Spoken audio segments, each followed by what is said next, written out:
প্রথমত হচ্ছে তারুণ্য শক্তি, জাতীয় নাগরিক পার্টি এবং এবং গণ অধিকার পরিষদ, যারা 18 তারুণ্য এবং 24 তারুণ্য সবাই একটি ইতিবাচক মনোভাব নিয়ে একই প্ল্যাটফর্মে অন্তর্ভুক্ত হতে যাচ্ছেন, যা রাজনীতির জন্য খুবই একটি সুবাতাস এবং গণতান্ত্রিক পরিত্রাণে এবং গণতান্ত্রিক উত্তরণে তারুণ্য একীভূত হচ্ছে, মানে হচ্ছে বাংলাদেশের গণতন্ত্রের জন্য ভালো একটি সম্ভাবনা তৈরি হচ্ছে। আমরা একে স্বাগত জানাই এবং আমরা তারুণ্যর পক্ষ থেকে এবং তারুণ্য হিসাবে আমরা দুপক্ষই এটিকে আমরা ইতিবাচক হিসাবে নিয়েছি।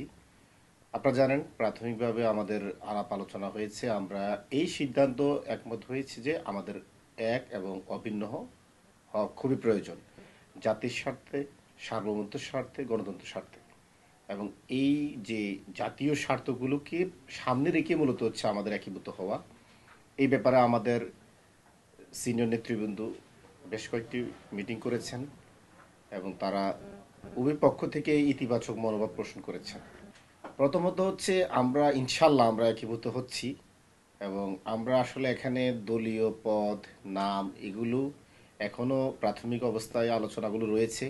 আমরা মনে করি যারা বিভিন্ন দলের নেতা রয়েছেন, গণ অধিকার পরিষদের নেতাকর্মীরা রয়েছেন, তাদের দলীয় পদ এবং মর্যাদা অক্ষুণ্ণ রাখা হবে এবং তাদের মর্যাদা নিশ্চিত করা হবে এবং এতে কোনো ভয় পাওয়ার কারণ নেই, কারো হীনমন্যতা হওয়ার কারণ নেই। আপনি যদি রাজনীতিতে আপনি যদি জোটবদ্ধ হন, একীভূত হন, অবশ্যই আপনার প্রাপ্য সম্মান মর্যাদা সেখানে নিশ্চিত করা হবে এবং এটা সবার ক্ষেত্রে। আমরা শুধু গণ অধিকার পরিষদকে শুধু বলবো না, এছাড়াও বাংলাদেশে আরও বেশ কয়েকটি তারুণ্য ভিত্তিক সংগঠন রয়েছে, সামাজিক সংগঠন রয়েছে, রাজনৈতিক সংগঠন রয়েছে। আমরা সবাইকে আহ্বান জানাই, আমরা সবাইকে ওয়েলকাম। আমাদের দরজা সবার জন্য উন্মুক্ত। আমরা মনে করি আমরা তারুণ্য শক্তি, আমরা বিপ্লবের শক্তি এবং আমরা সার্বভৌমত্ব এবং গণতন্ত্রের পক্ষে অতন্ত্র প্রহরী হিসেবে আমরা এই শক্তিগুলো আমরা ঐক্যবদ্ধ হওয়া খুবই প্রয়োজন। আমরা তো এখনো ডায়লগে রয়েছি। আমরা মনে করি আমাদের এই আলোচনাগুলো এখনো মানে প্রাথমিক পর্যায়ে রয়েছে এবং আমাদের একটি চূড়ান্ত সিদ্ধান্তের উপরে আমরা দেশবাসীর কাছে গণমাধ্যমের মাধ্যমে আমরা জানিয়ে দিব। ইনশাল্লাহ বাংলাদেশের গণতন্ত্রের জন্য একটি নতুন সূর্য উদয় হবে। নির্দিষ্ট আসলে রাজনৈতিক আপনার সংলাপ এটা নির্দিষ্ট সময় বেঁধে হয় না। এটা জাস্ট ঐক্যমতের উপর নির্ভর করবে। আপনারা যে সময়ের মধ্যে চাচ্ছেন তার আগেও হতে পারে, যদি আমরা এর মধ্যে ঐক্যমত হয়ে যাই। আবার যদি ঐক্যমত একটু আমাদের দ্বিমত হয়, একটু সময়ও লাগতে পারে। কিন্তু আমরা মনে করি ইনশাল্লাহ আমরা এখন পর্যন্ত সবাই একসাথে থাকার ব্যাপারে আমরা ঐক্যবদ্ধ হয়েছি। আল্লাহ পাক আমাদেরকে সহজ করে দিবেন, খুব দ্রুতই আমরা ভালো কিছু দেখাবো।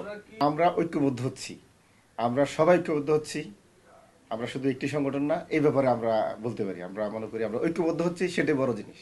আমরা এখনো সে ব্যাপারে আমরা কোনো আলোচনা করিনি। আমরা মনে করি এগুলো অনেক পরের আলাপ।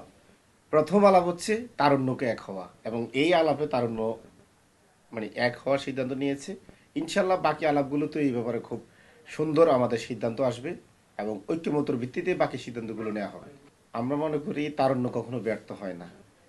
আপনারা যদি 1757 সালের ওই পলাশির প্রান্ত থেকে শুরু করেন বা 1857 সালের যে সিপাহী বিদ্রোহ, যদি আপনার 47-এর যে আমাদের দেশভাগ, 71-এর মহান মুক্তিযুদ্ধ, 90-এর স্বৈরাচার বিরোধী আন্দোলন এবং 18-র নিরাপদ সড়ক আন্দোলন, কোটা সংস্কার আন্দোলন এবং 24-এর যে দুনিয়া কাঁপানো জুলাই বিপ্লব, সব কিছু তারুণ্যের মাধ্যমেই কিন্তু সংগঠিত হয়েছে এবং তারুণ্যের রক্তদানের মধ্য দিয়ে এগুলো এই বিজয় অর্জিত হয়েছে। সুতরাং তারুণ্য কখনো পরাজিত হয় না। তারুণ্য শুধু আত্মত্যাগ করে যায়, আত্মত্যাগের মধ্য দিয়ে তারুণ্য জিতে যায়। এখানে তারুণ্য জনপ্রিয়তা ভাটা পড়া বা তারুণ্য এখানে ক্ষতিগ্রস্ত হওয়া, তারুণ্য লাভবান হওয়ার কোনো সুযোগ, এগুলো আমরা সেটাকে মুখ্য করে দেখি না, আমরা সেগুলোকে গৌণ করে দেখি। আমরা মনে করি তারুণ্য যেখানে এক হবেন, সকল কিছুই এখানে তারুণ্যের মাধ্যমে অর্জিত হবে। আমরা মনে করি আমরা বিপ্লবের শক্তি, আমরা দুটি দলে বিপ্লবকে ধারণ করি। আমাদের আদর্শগত কোনো মিল অমিলের ব্যাপার নাই। আমরা সবাই এখানে বিপ্লবের শক্তি, আমাদের আদর্শ কোনো অমিল নাই এখানে। আমরা সবাই বাংলাদেশপন্থী, গণতন্ত্রপন্থী।